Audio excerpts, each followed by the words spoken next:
Zelený štvrtok svieti v kalendári. Ticho znie v chrámoch, len svetlo na oltári. Dnes spomíname na tú veľkú obeť, keď Kristus za nás musel zomrieť.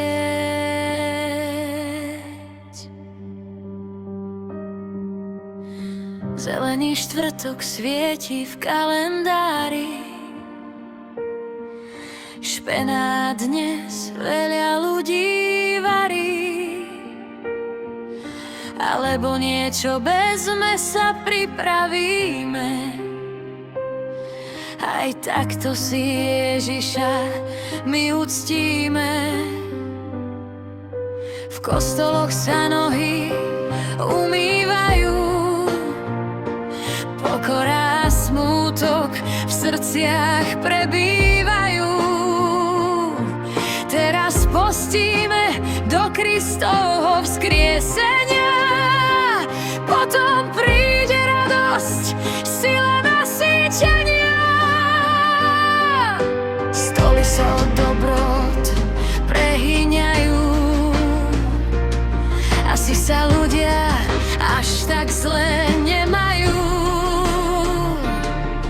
No nezabudni, čo sa v ten deň stalo. Mesiáša svetu za hriech vydala. Zeleným štvrtkom obrady začínajú. Veľká noc je tu, ľudia rozjímajú. Srdcia plné lásky, domy plné svetla. Za tú obetu pokoj do celého sveta. Zomrel, aby ty si žil. Rob tak, aby sa za nás nehanbil. Nádej vstáva z krvi syna. Láska víťazí, koho to bola vina.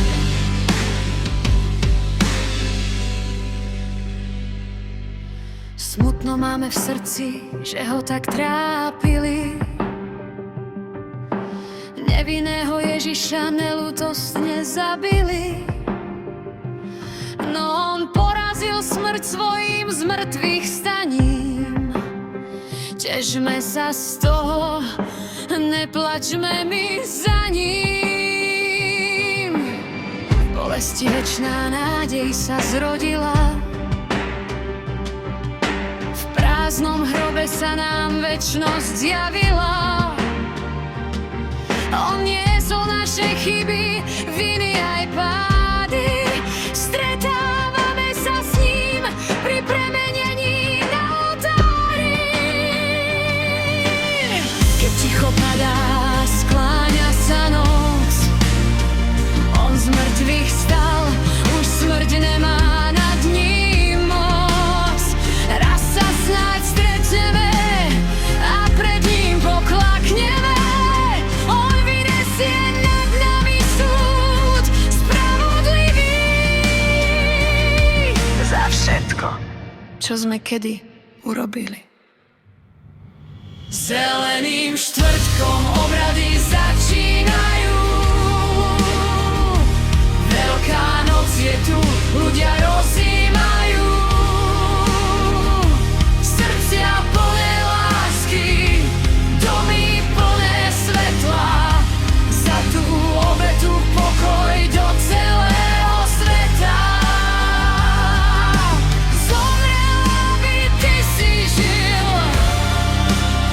Rob tak, aby sa za nás nehanbil.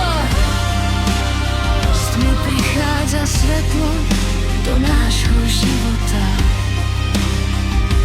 Kristus žije, to je viera a čistá dobrota. Všetkým vám prajem pekné sviatky, pokojné a bez nejakej hádky. nech láska v srdciach navždy prebýva a svetlo vzkriesenia nech v nás ožíva.